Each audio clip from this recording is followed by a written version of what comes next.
تو میں کیوں زور دے رہا ہوں کہ ووٹ آپ نے کاسٹ کرنا ہے، اپنے ساتھیوں کو، اپنے رشتہ داروں کو کہیں، جہاں جہاں تک آپ کا بس چلتا ہے سب کو کہیں کہ ووٹ کاسٹ ضرور کریں۔ اسی سے آپ اپنی منظر حاصل کر سکتے ہیں، اسی سے آپ پاکستان کو آگے لے جا سکتے ہیں۔ مجھے تھوڑا سا واقعہ یاد آ گیا 2009 میں سرکوزی، یہ فرانس کے صدر سے، ان کی طرف سے نقاب پر خواتین کے، مسلمان خواتین کے نقاب پر پابندی لگا دی گئی۔ اس پر مسلمان بڑے دل برداشتہ ہوئے، بڑے بر افروختہ ہوئے، لیکن انہوں نے سرکوزی کے بارے میں کوئی غلط بیان نہیں دیا، کوئی غلط بات نہیں کی۔ 2 سال کے بعد، 2.5 سال کے بعد انتخابات ہوتے ہیں، تو انتخابات میں مسلمانوں کی طرف سے پورا زور لگا دیا گیا۔ انہوں نے اس موقع پر بھی سرکوزی کے خلاف ایک لفظ بھی زبان سے ادا نہیں کیا۔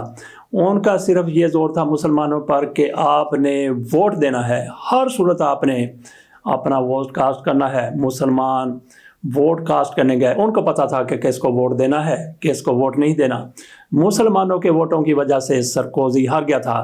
اسی طریقے سے آپ کا ایک ووٹ ہے، ووٹ ضرور کاسٹ کیجئے، جس کو بھی آپ نے ووٹ دینا ہے وہ آپ کی مرضی ہے، لیکن ووٹ ضرور کاسٹ کرنا ہے۔ باقی تحریک انصاف کے لیے جس طرح سے راستے بند کیے گئے ہیں، ان کی طرف سے ایک ویب سائٹ بنائی گئی insaf.pk، اس پر اتنا زیادہ شاید لوڈ ہو گیا ہے، یا پھر حکومت کی طرف سے اس کو سلو کر دیا گیا ہے۔ جب آپ 8300 پر میسج کر کے اپنے حلقے کا پتہ کرتے ہیں، تو اس کے بعد پھر آپ نے اگر پی ٹی آئی کے امیدوار کو ووٹ دینا ہے، اگر آپ نے کسی اور پارٹی کے امیدوار کو ووٹ دینا ہے، وہ تو آپ کو بالکل پتہ ہوگا کہ فلاں پارٹی کا فلاں نشان ہے، لیکن پی ٹی آئی کے نشانات کے بارے میں بہت سے لوگوں کو نہ صرف یہ کہ نشانات کے بارے میں نہیں پتہ، بلکہ امیدوار کے بارے میں بھی نہیں پتہ کہ کون امیدوار ہے۔ تو اس کے لیے پھر تحریک انصاف کی طرف سے insaf.com میں ایک ویب سائٹ بنائی گئی تھی، اس پر شاید اتنا زیادہ رش ہو گیا، یا پھر حکومت کی طرف سے اس کو سلو کر دیا گیا ہے۔ اب وہاں سے پوچھنے کی کوشش کرتے ہیں تو کافی تاخیر کے بعد، کافی دیر کے بعد وہاں سے جواب آتا ہے۔ کچھ لوگ یہ سمجھ لیتے ہیں کہ شاید ویب سائٹ بند کر دی گئی ہے، یا بہت ہی زیادہ سلو ہو گئی ہے، حکومت نے کی ہے، یا پھر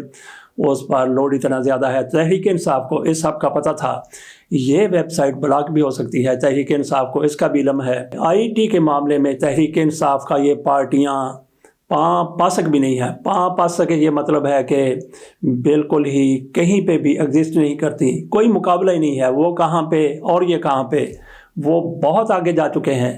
انہوں نے اپنی ساری انتخابی مہم سوشل میڈیا کے ذریعے، انہوں نے اپنی ساری انتخابی مہم ٹیکنالوجی کے ذریعے، جدید ٹیکنالوجی کے ذریعے، آئی ٹی کے ذریعے چلائی ہے۔ انہیں پتہ تھا تحریک انصاف کو کہ ہماری ویب سائٹ بلاک ہو سکتی ہے، سلو ہو سکتی ہے، کچھ بھی ہو سکتا ہے۔ انہوں نے پھر گیٹ اپ کو استعمال کیا۔ گیٹ اپ کیا چیز ہے، ہم آپ کے سامنے اس کا لنک بھی رکھ دیتے ہیں۔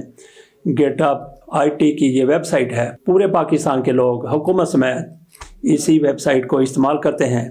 اسی کے ذریعے پاکستان سے باہر پیسہ جاتا ہے، پاکستان میں پیسہ آتا ہے، باقی بھی بہت سے معاملات اسی کے ذریعے چلتے ہیں۔ تو حکومت کیا اپنا کاروبار روکے گی؟ یہ ویب سائٹ، اس ویب سائٹ کا بند ہونا یا سلو ہونا ممکن ہی نہیں ہے، کیونکہ بہت بڑی ویب سائٹ ہے، آئی ٹی کا پورا سیکٹر اس کو استعمال کرتا ہے، حکومت بھی استعمال کرتی ہے۔ تو تحریک انصاف کی طرف سے گیٹ اپ کو استعمال کیا جا رہا ہے اپنے اس مقصد کے لیے کہ آپ نے کسی حلقے کا پتہ کرنا ہے، امیدوار کا پتہ کرنا ہے، امیدوار کے نشان کا پتہ کرنا ہے، تو تحریک انصاف کی طرف سے یہ سارا کچھ کیا گیا ہے۔ باقی تھوڑی سی بات انتخابات کے امیدواروں کے حوالے سے کر لیتے ہیں۔ ان امیدواروں کے بارے میں نہیں جو پی ٹی آئی کے امیدوار ہیں، بلکہ جہانگیر ترین اور علیم خان، ان دو کی بات کرنی ہے۔ تحریک انصاف کی طرف سے 2 بندوں کو ٹارگٹ کیا گیا ہے کہ جو بھی ہو جائے ان 2 بندوں کو ہرانا ہے۔ یہ پی ٹی آئی کا موقف ہے کہ ان لوگوں نے غداری کی ہے، ان لوگوں نے عمران خان کا ساتھ چھوڑا ہے اور دوسری طرف جا کے ایک نئی پارٹی بنا لی ہے۔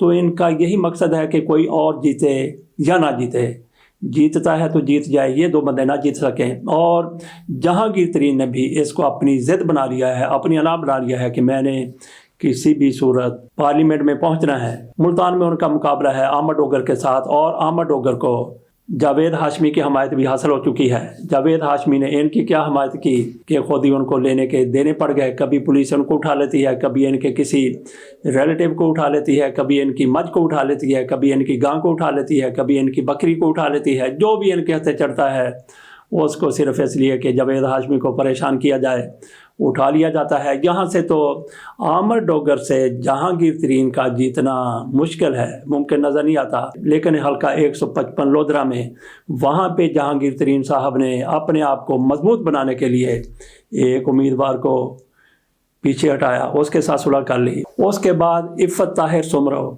وہ ان کے مقابلے میں آئی اور انہوں نے وہاں پہ جو فضا بنا دی، وہاں پہ جو ہوا بنا دی، جہانگیر ترین بہت زیادہ پریشان ہوئے۔